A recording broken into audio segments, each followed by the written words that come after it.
So Shireen. All right. So what I want to do is I want us to go through, we're going to finish out the array. That is, we're going to talk about strategies, emotions, and behaviors with Shireen, so that by the time we're done here, you'll have all the distinctions.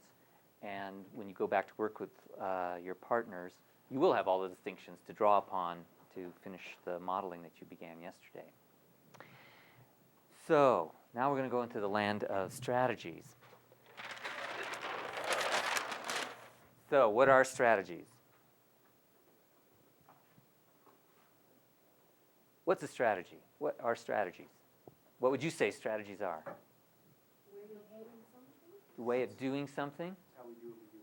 How we do what we do. Yeah. Yeah. It's it's what you do in order to, as we were talking about before the break, it's what you do in order to satisfy some kind of criterion. Just doing things is not a strategy. It's a strategy when it's intended to satisfy or fulfill some goal or outcome, which we usually capture as a criterion. So that's all a strategy is. Now, there's different ways to capture strategies, and one of the things that I know you've learned and about are capturing strategies is, at the level of sensory systems, A, V's, and K's, and with arrows and stuff like that. We're not going to do that. I think that when we're modeling, it's much more useful to capture strategies as narrative descriptions. That is simply this person saying, well, I do this, and then I do that, and then I do this. The reason is that there is a tremendous amount of information in those narrative descriptions. When if you simply say, well, I make a visual constructed image, well, okay, so what? That covers about a billion images that we could construct, and it doesn't really tell me what to make pictures of, how to make them, what to do with them. And so what I prefer are, as I say, narrative descriptions of strategies. Now, if you look at the array, you'll see that I got two different kinds of strategies. There's primary strategies and secondary strategies. And the distinction that we're making there is that somebody who is an exemplar at something, they have a strategy that works well.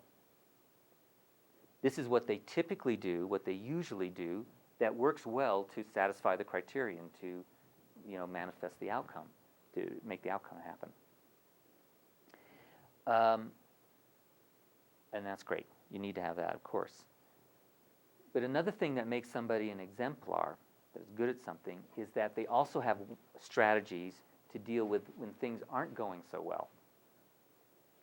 And those are the secondary strategies. And I think it's very important that you get those as well. In fact, as we'll see in an example I'll give you later on, the secondary strategy is the most important, is absolutely essential. So one of the things that makes somebody good at something is that they not only know what to do that usually works, but they also know what to do when things aren't working so well, or not at all. Okay? So those come under the heading of secondary strategies, and we'll be going after both. Does that make sense? Okay. All right. Now, in eliciting a strategy, we do it much the same way as we did with eliciting the belief template. It's a little more open-ended. I'm going to simply ask Shireen, so how do you usually go about doing this? Whatever it is she does. And then I'm going to capture, her description.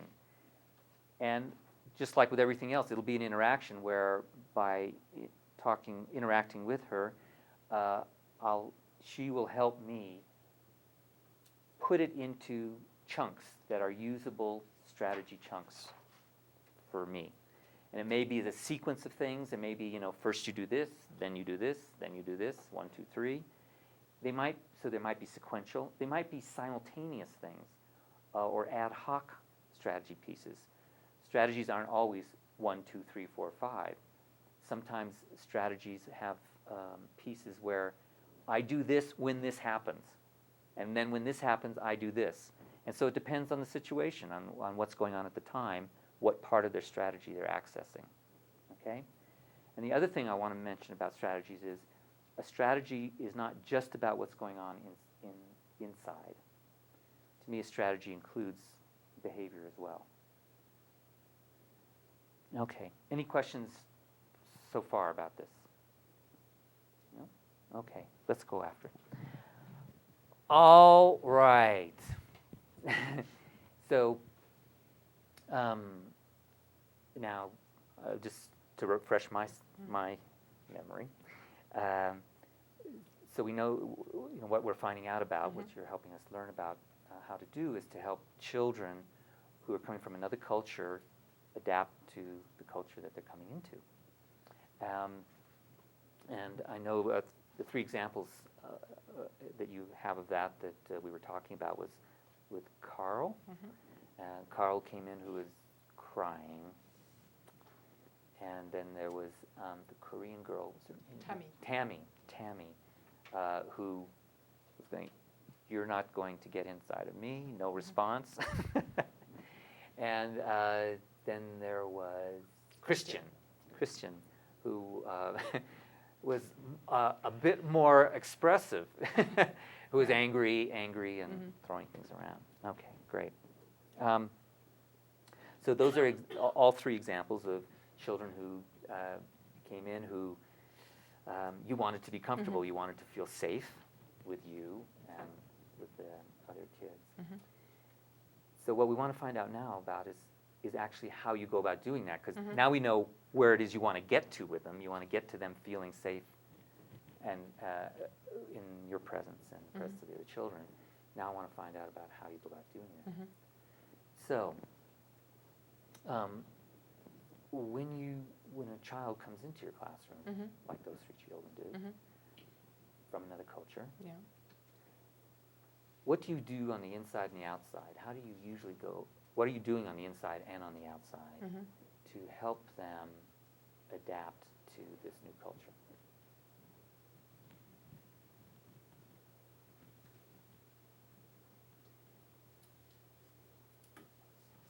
So when they come into the classroom, the first thing I would do is I'd look at them, to observe them, generally with a smile. And I hold out my hand to actually bring them into the classroom.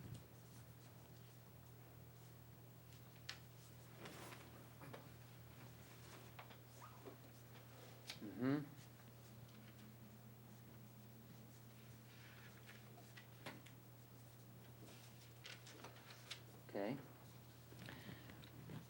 And after that, I sort of suggest, either by gesture or actually in English, even if they don't understand, to have a look around the classroom.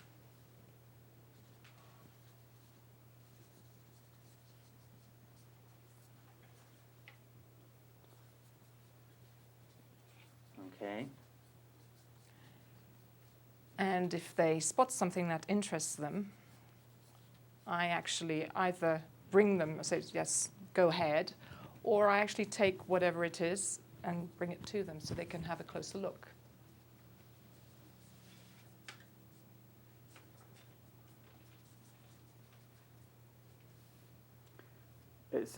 So if they spot something that interests them, Yes. you invite them to go to it. Yes. Or if they don't, I bring it to them.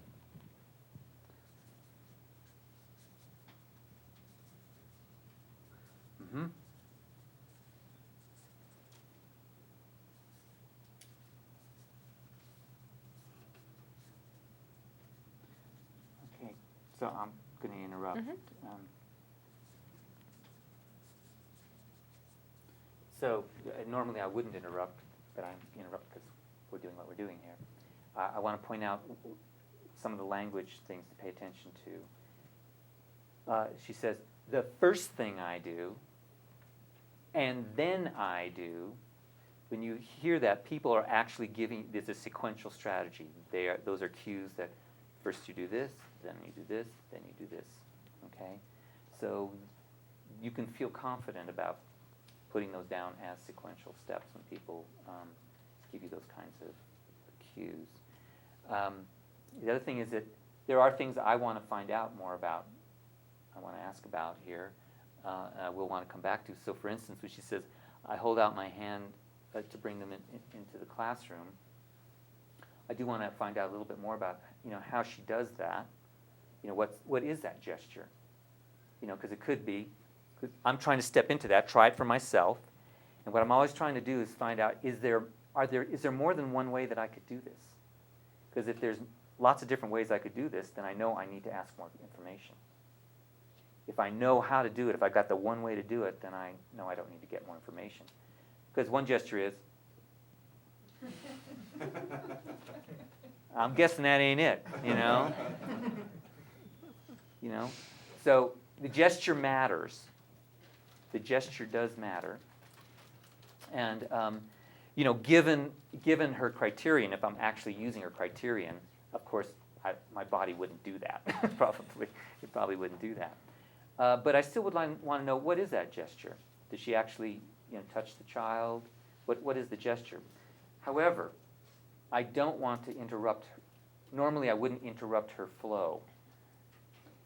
I've asked her, well, tell me how you go about doing this. And you can see she put herself back into that situation, and she's taking herself through it. And so, as much as possible, I want to leave her alone to just go through it and describe what's going on.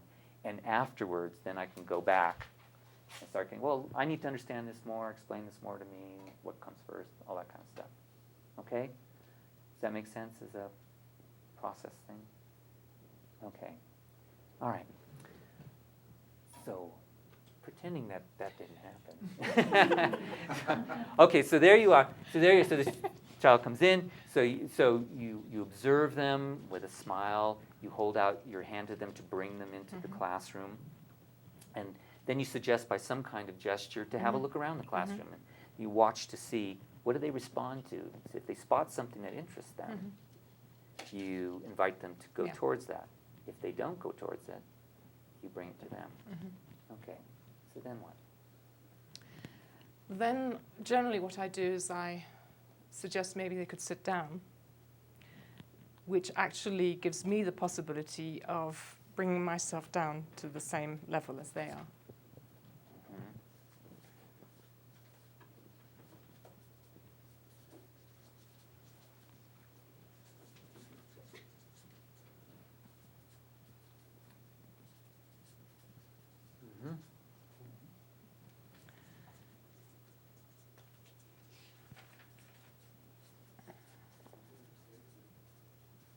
Okay, go ahead. Okay, and in the same time, I actually start talking to them.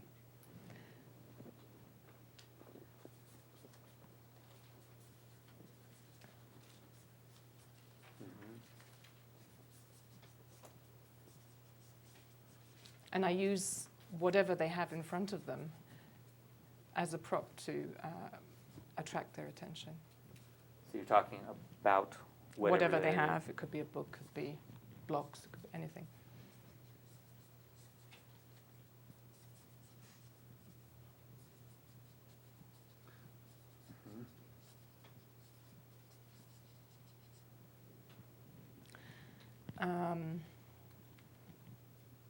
At the same time, I observe them, because for me it's very interesting to know what they can understand, even if apparently they don't understand a word of English,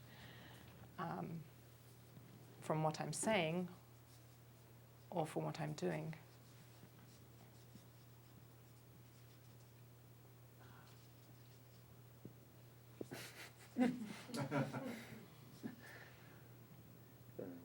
Saying and doing. Okay. I'm sure this is getting on camera, just fine. Okay. All right. Okay. What do I do after that? If they, their attention is drawn to something else, because that can happen, their attention span can be just 5 minutes and then they want to go on to something else, then I just let them go. And I stay sitting down because I'm still at the same level as they are.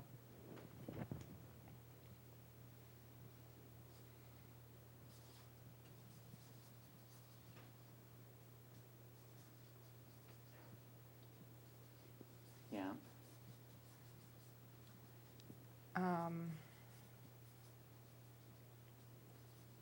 I assume you let them go continue to observe. That. Yes, so whatever they want to do in the classroom. Mm-hmm. Okay.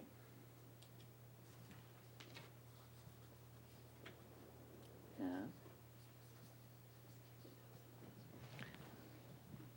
Now, one thing I didn't actually give it precise was whether there are other children in the classroom or not. Generally speaking, there are other children in the classroom. Mm-hmm. So if after a while I see that they are interested in what they're doing or interested in what the others are doing, then I actually have to get up and take care of the other children as well. So I keep an eye on them to make sure that they're okay. They start interacting with other children because I have tables of 4. Mm-hmm. So obviously this child will be at a table where there are other children. Then I let it be. Mm-hmm. Just let them continue with that. Right. That's what you want to be Yes. have happening. Yes, Yeah. obviously. If there is trouble, then I have to interfere. Uh-huh, uh-huh, uh-huh. Okay, so I think I'll just put right here if there are other children. Now, other children.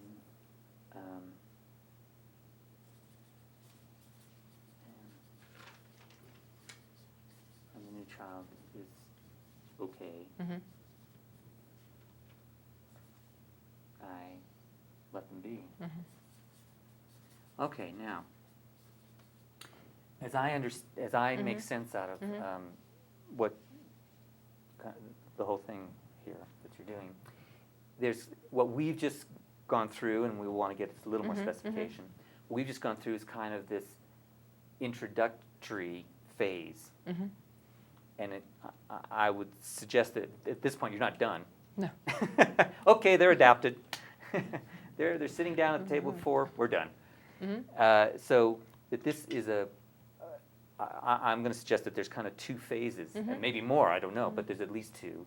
That there's this, what I would call an introductory phase or welcoming phase, and now there's kind of an ongoing phase of helping them adapt. Mm-hmm. Does that make sense in Yeah. your own experience? Okay. What should we call this next phase?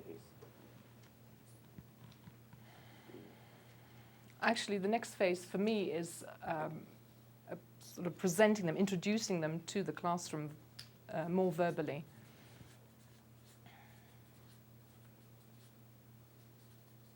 Uh-huh.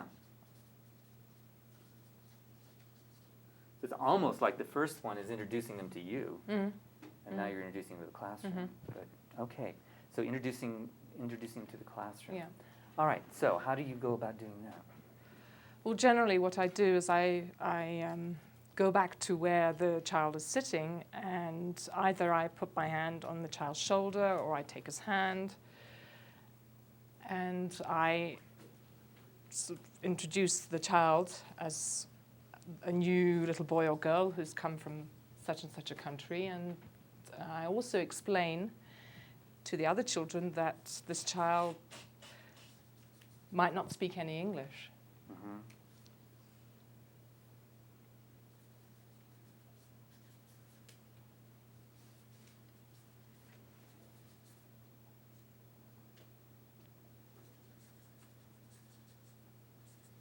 Introduce to the other children. Mm-hmm. And explain.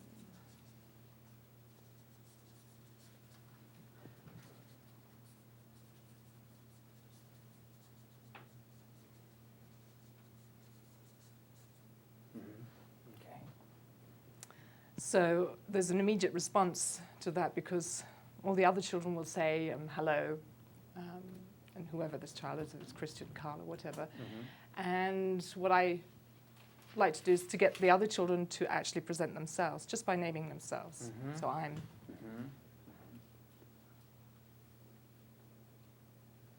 All right, okay.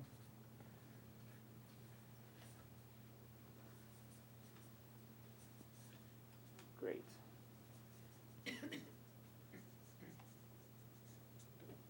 And then what?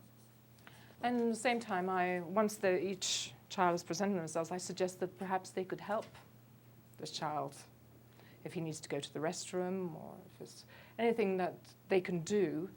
It might be a good idea, because that's also an opportunity for them to start bonding.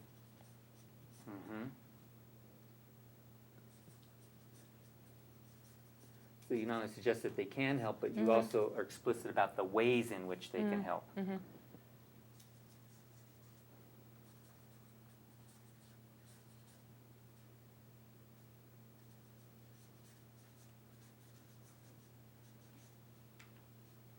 That's great.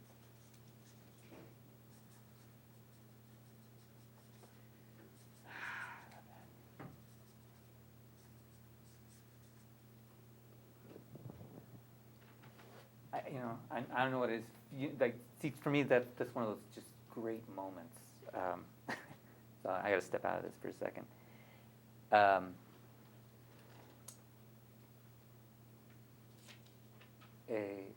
What's great for me is that, she said, well, I suggest they can help the child. Got that. And I could see me doing it, lots of people doing it. You could help this child adjust and so on. But then she's explicit about the ways that they can help. And as soon as she said that, I completely got the difference that can make, how significant that is in terms of making this all happen, making this all work. Because I put myself in the place of those kids, being told, oh, you can help this child, but then I don't know what to do. But she's telling me exactly, these are the things you can do that will help this child. I just got how significant that was, and so I couldn't help but have an emotional reaction. Okay, great. All right. So at that point now, is there more then that gets done, or that you do? No, maybe I can add afterwards that generally, because I'm talking about children who are between 4 and 6. If I go back to the 3 examples, the 2 boys were 4 years old.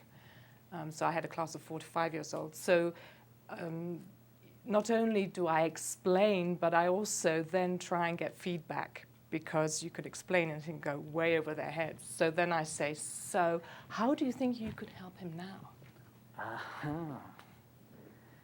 Okay.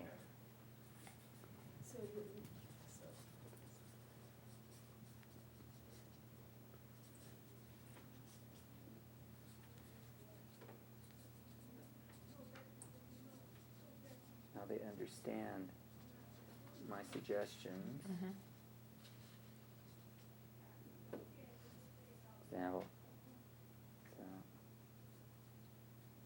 how do you think you could help him now? That's so great. I love that.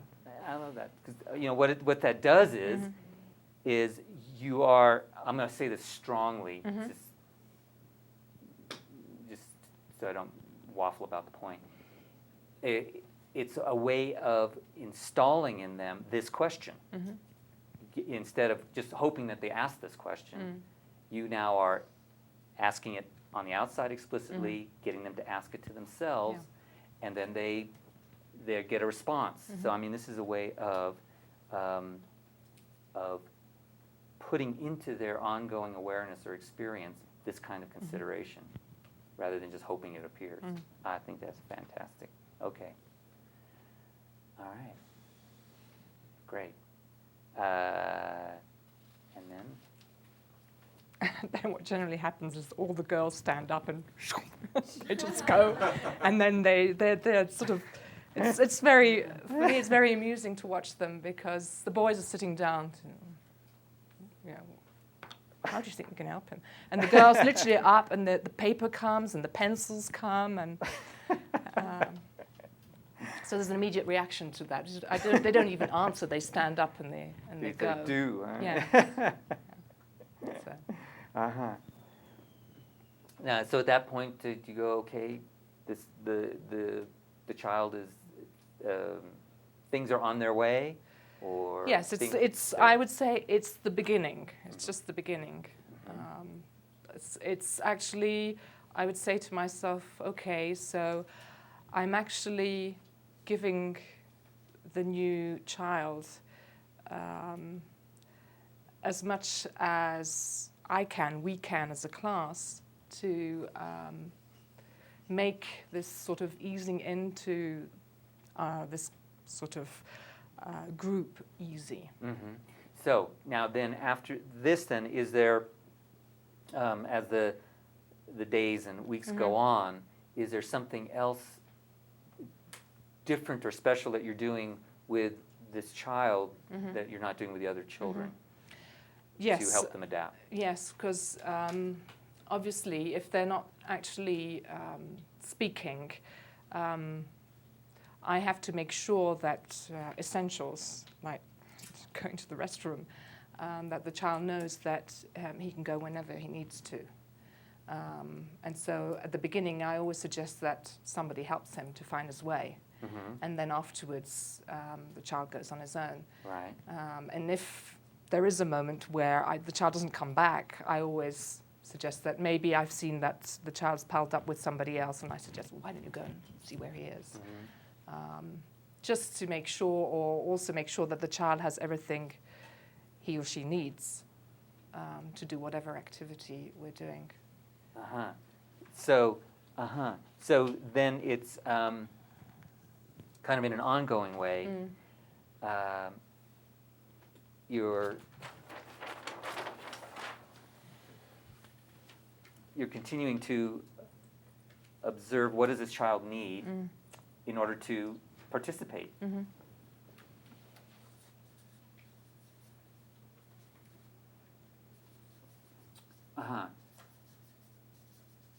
And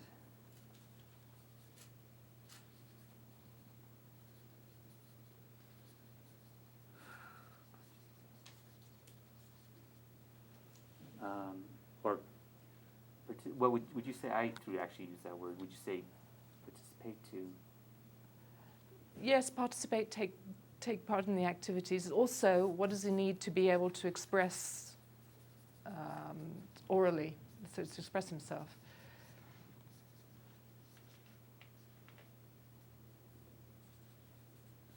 Okay.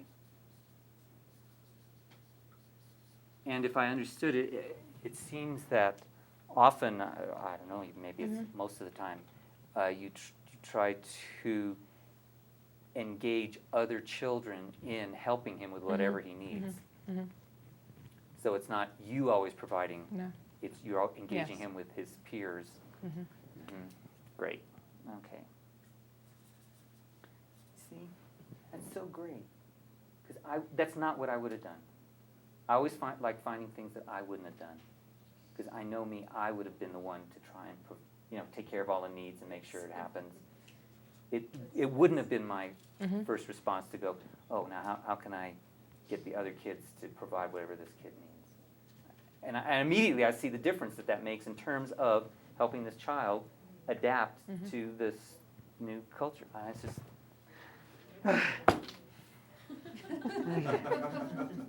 This is great. Engage.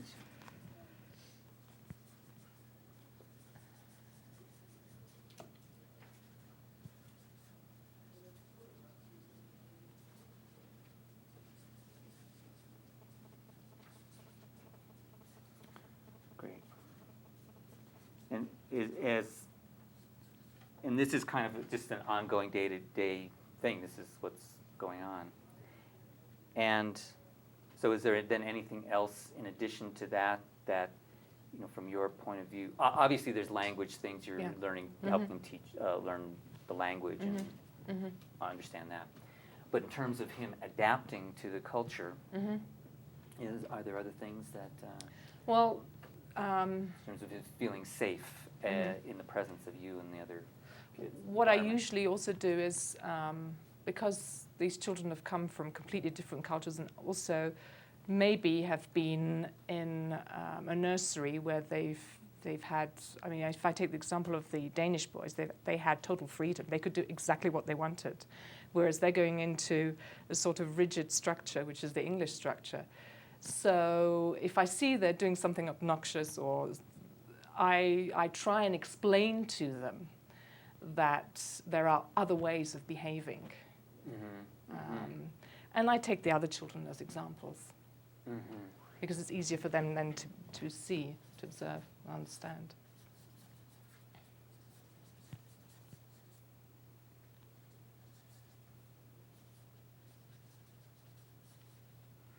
Great.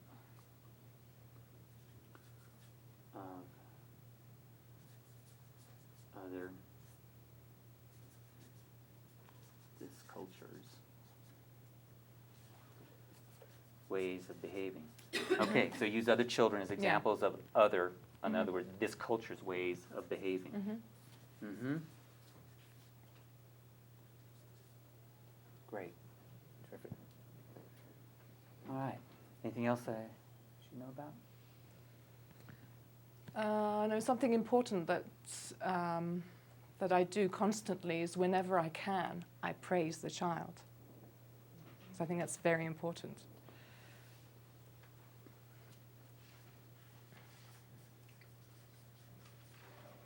Whenever.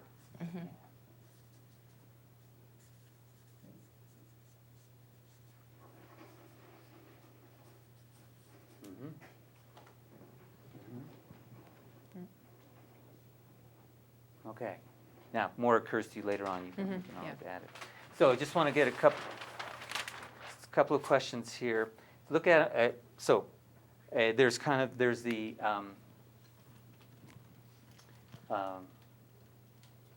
welcoming phase. So this child comes in, and you observe this child with a smile. You observe this child. You hold out your hand to bring them into the classroom. So what kind of gesture is that? What is that gesture?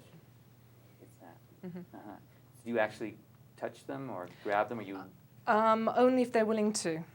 Only if I see a movement towards me. Otherwise, if I see that the child needs his own space, then I don't. I just sort of gently. Actually, what I do is my hand is out, so I just sort of move the hand towards who will come in. Got it. Okay, understand. And this suggests by gesture to have a look around. How do you suggest that? Just by sort of opening my hand out and showing them whatever there is in the classroom, because generally my classroom is very colourful. There's lots and lots of colours.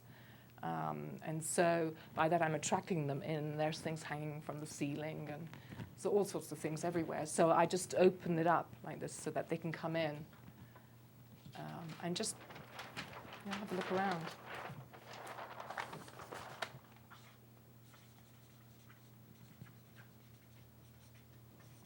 It's colorful. All right. And what you're still observing them, of course, and you're looking for what grabs their attention, what grabs their interest. And when you notice that they are interested in something, again with that same gesture, with some kind of gesture, you invite them to go over to it and see whether or not they go. If they're reluctant, you go right away and bring it to them. All right. So I get that. When I step into doing that, being the child, I keep going, well, I'm going to be the kid here and find out what that's like.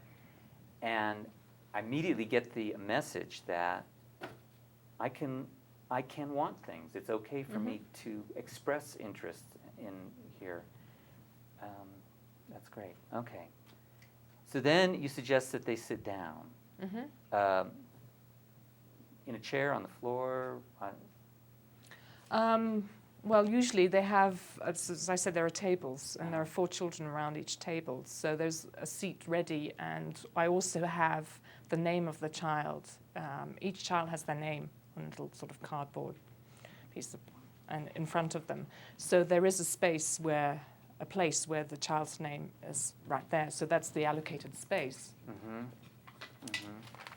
Obviously, if the child doesn't want to sit there, then we have cushions, so they can sit on a cushion. We have a mat, they can sit on a mat.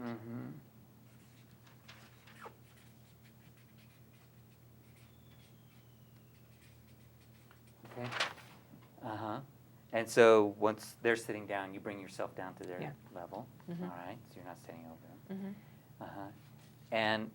And you say at the same time you start talking to them, using whatever they have in front of them. So whatever has grabbed their interest, you start talking to them, even though they may not understand what you're actually saying. So when you're talking to them, what are you talking about? I'm talking about whatever they have in front, and I'm sort of explaining what it is in English. So, for example, this is a book, and then I might look at the pictures and explain what's on the pictures. All right. Do you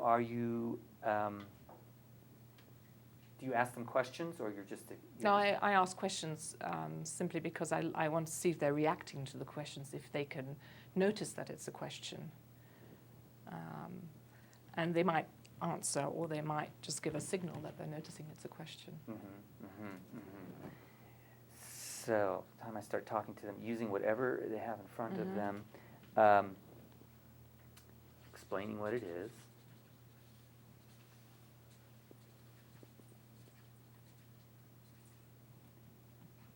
And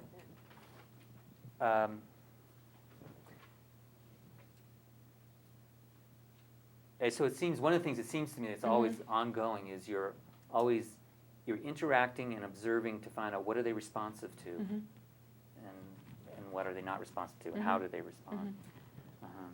Okay.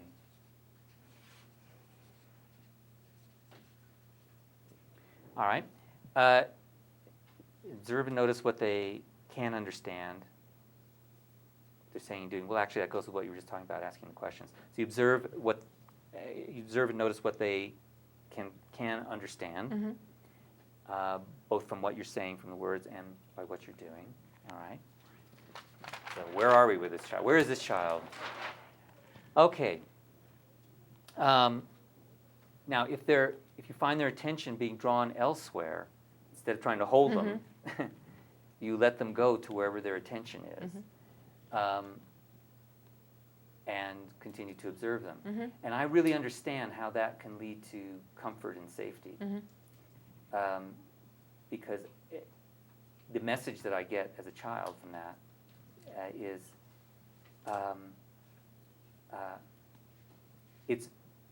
I'm free to be me. It's okay for me to express myself here. I don't have to contain, control, watch myself. Okay. Now, there might be other children. There often will be other children there. Once this child seems to be, they're okay, you let them be. When you say okay, what do you mean by this child is okay? That he's actually going around observing, touching. And also, I actually look at the face of the child. The facial expression is very important to me. Because the child might not be talking. The child might be talking. In that case, I would have to listen to the tone of his voice, into what he's saying. Otherwise, observing, Yeah, okay, good. All right. So that's kind of like phase one. And then there is connecting him with the other children. So now at some point this child is sitting at the table. And you go to this child and you touch this child. You may take them on the shoulders, by the hand. Are you crouching? Are you going to be down at their same level? Okay. And you introduce him or her to the other children. And explain to them that he might not be speaking English. So it seems to me what I get when I get into this is that now I need to actually, it's more about connecting them to this child in some kind of supportive way. So get the other children to present themselves. Okay, got it. Suggest that they can help the child. Well, we talked about this. Suggest that they can help the child and be explicit about the ways that they can help. So this really makes real for them what they can do to interact with this child. And of course, that's going to be very supportive for this child. And then get feedback about how they understand my suggestions. That is, how these other children understand suggestions, by asking them, how do you think you could help him now? Which helps, as we talked about, install that whole way of perceiving and responding, thinking about this child. Then, in kind of an ongoing way, you are, in an ongoing way, observing what does this child need in order to take part in whatever activities that are going on and express himself. And engaging other children in helping that child with whatever it is he needs. Great. Now, if you want to suggest other ways for this child to respond or behave, you use other children as examples of how things are done in this culture, ways of behaving in this culture. And as an ongoing thing, from the time they walk in the door, I assume, whenever you can, you are praising the child for anything they do that can be praised. They get praised. And when you praise a child, how do you praise a child? So I generally go to the child and I touch the child and I just say, well done, great. Go to and touch the child. No. Yeah. You don't stand across. Hey, you did a good job. Keep that up. Okay, great. Now, so that's that. You know, if we had unlimited time and plenty of time, we might go into more details here.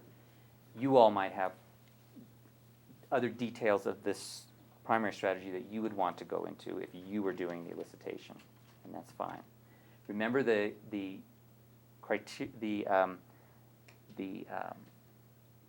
test for gathering of information is it specified at a level at which I can do it? If it's not, then as you saw me do, I need to ask more questions. If I want to know, okay, yeah, I can make a gesture, but I don't know exactly what kind of gesture to make, then that's something I can ask about and get more detailed information.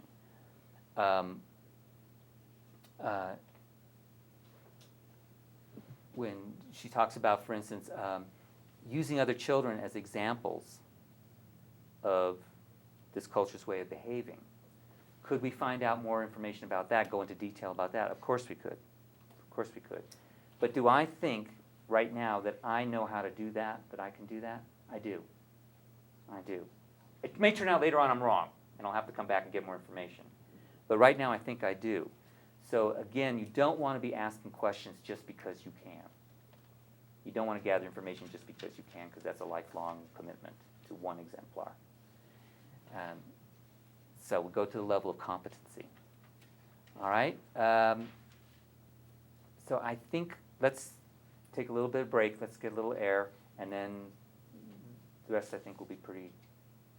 We've just gone over the big hump, and the rest is going to be pretty simple.